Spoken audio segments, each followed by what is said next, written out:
Alright, welcome to SouFLoTV again, everybody. It's your host with the most. So, we've done videos in the past where we talk about how the Chinese people are taking over Jamaica and all this other stuff. Soon, Jamaicans will be mandatory. It'll be mandatory within the Jamaican school system for us to speak Mandarin because Chinese are so heavily invested in Jamaica and they own so much, right?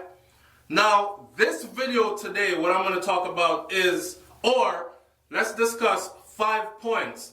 5 things that we can learn from these Chinese people. See, the reason I'm doing this video is because of this.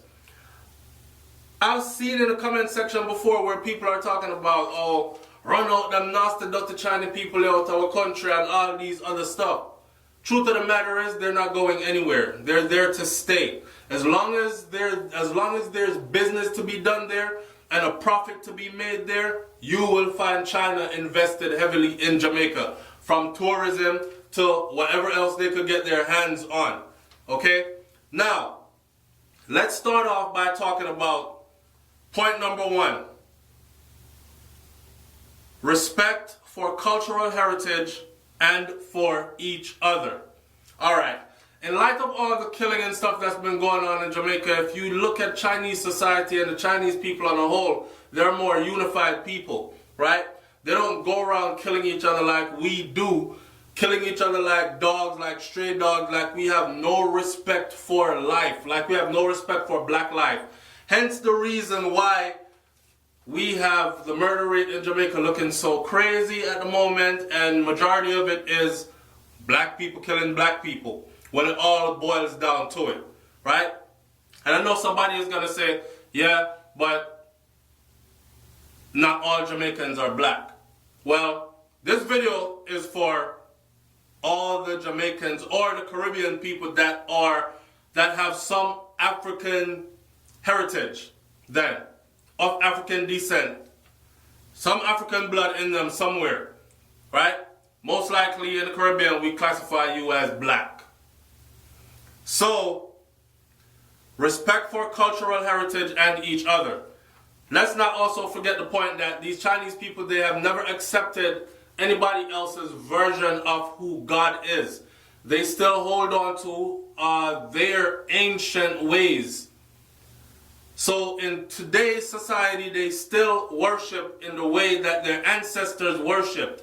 Whereas we have come to accept what has been given to us and handed down to us throughout generation to generation, most of it from slavery.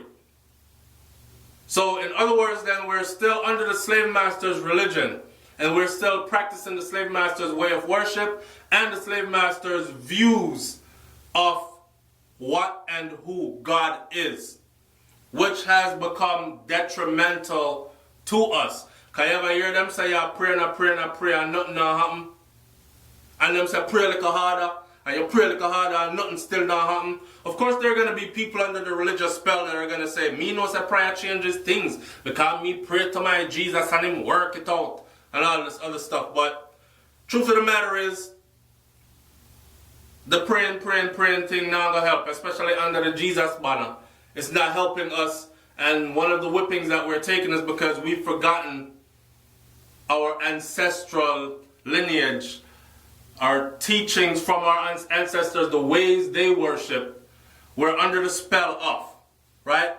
We can learn that from the Chinese people they've never accepted, and that in itself keeps them strong because they can go somewhere else for strength where others are not able to go.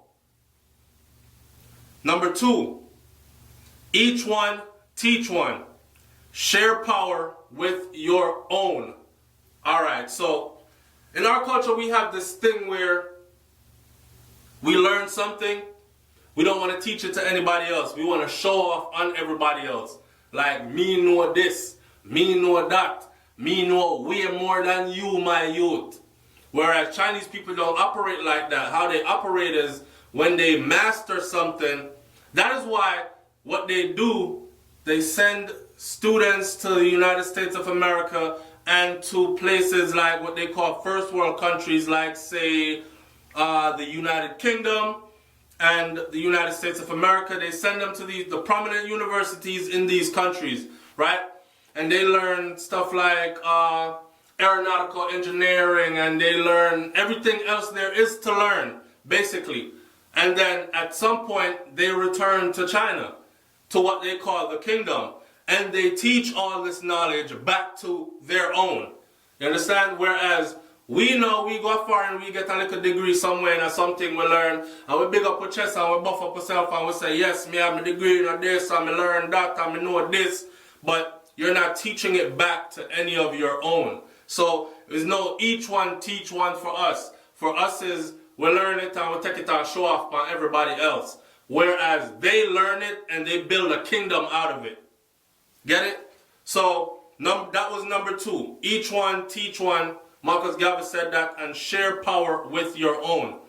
Number 3 that we can actually learn from the Chinese. These Chinese people is keep your money in your community. Buy black. Alright.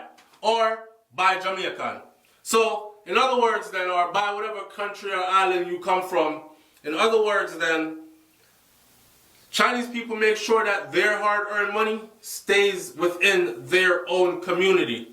Like, I'm willing to bet that the clothes they wear, the food they eat, and the vehicles they drive are all manufactured by their own kind. Whereas, we're not manufacturing the things that we're consuming. But, and on another level is, even if we do find black people or our own kind that are manufacturing the things that we are consuming, we prefer to spend money out. That's not hot enough. That's not what's popping. We need to be with the white people's trends. So if it ain't a white brand that we popping, then we're not popping, or we haven't arrived at success yet. Whereas Chinese people, they don't give a damn. The richest Chinese man or woman, you will probably find them driving a Honda, a Hyundai, or one of those kinds of vehicles. You won't necessarily find them driving a Mercedes-Benz or a BMW. You know, these vehicles are made or manufactured in, or if they're not manufactured in Germany, they are German vehicles, right? And we know that Germany is in Europe and the white people something, and the Chinese people tend to buy more of their own. Which segues into this. Be sellers and manufacturers more than buyers and consumers. So, if you're a person that always has stuff for sale, you will probably always have money. And there'll always be someone out there to buy your product as long as your product is good, right? Or half decent. If you're always a buyer, a consumer, you will always be broke because you will always be spending your hard-earned money to purchase stuff from other people because you're not manufacturing what it is that you need. So, for us, we need to be sellers and manufacturers, or manufacturers and sellers, rather than buyers and consumers. That in itself is kind of self-explanatory, right? And like I said before, I'm doing this video because we've done so many videos so far about how the Chinese people, Jamaica sold to the highest bidder. Just go look that up. I'm probably going to tag it in the end of this video so you can watch that again. There was a part 1 and a part 2 to it. So, look out for that. Number 5. Don't be mad at the Chinese people for taking over Jamaica. Learn their ways and emulate it to a greater degree. Alright, so in closing, let me say it like this. There was a time when Jamaica was a country that exported more than it imported. And we were able to sustain. We produced so much that we were able to sell and still sustain. Now we're importing things that we should be able to have locally, like things that we should be able to grow locally, produce locally. So the whole be sellers and manufacturers more than buyers and consumers comes under the don't be mad at them for taking over, learn their ways and emulate it speaks volumes, right? So yes, the Chinese people are going to take over, and like I said before, it's not just Jamaica, because when we do these videos before, I've seen in the comment section where people have said, yo, I see them thing of Grenada, I see them thing of Guyana, I see them thing of Antigua, Barbuda, all these other countries. So China man in everything that black people in. And I've seen this, I lived in Brooklyn for 7 years, and I saw this in every hood in New York. You have Chinese people, especially where black people were, you had Chinese and Arabs.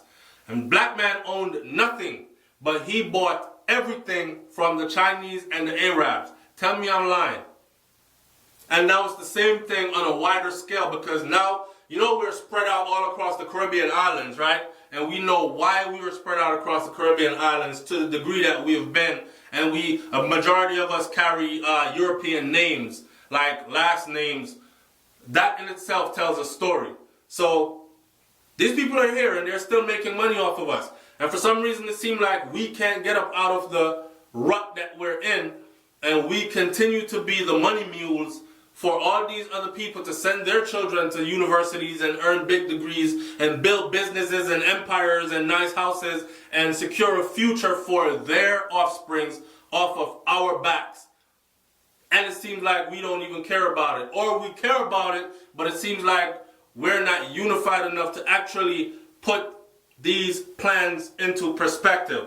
So I'm going to run through them with you one more time again. Then I want you to leave your comment in the comment section below what you think about this. The video today were lessons we can learn from the Chinese. One of them was respect for cultural heritage and each other. Hold it sacred. 2, each one teach one. Share power with your own. Share knowledge with your own. Knowledge is power. 3, keep your money in your community. Remember when we used to buy from the tailor and the dressmaker, buy a piece of cloth, look for an outfit, have the dressmaker and the tailor make it. Dressmaker and tailor both go out of style. 1 and 2 might still the both. Because people are looking for what? The name brands that are out there. Number 4, be sellers and manufacturers more than we're buyers and consumers. And number 5, don't be mad at them for taking over Jamaica. Learn their ways, or for taking over your place. Learn their ways, emulate it, and emulate it to a greater degree. I saw a Chinese man that said he's not mad at the white man. He has no beef with the black man. The black man is neither a threat nor anything. The black man is just there. That's how he described the black race. We're just there. We don't pose a threat, right? In actuality, they're making a lot of money off of us, so we're just there. Who he's in competition with, though, is the white man. This is them saying that. Who he's in competition with is the white man. And in time, he will surpass him on every level, in every way. I think we need to be a part of that, and I think we can be a part of that, right? That power struggle. Instead of people looking at us like we're nobodies and we're not even a threat. The SouFLoTV, man, like, comment, share, subscribe. Let me hear what you got to say about this one in the comment section below. I'm up out of here. Peace.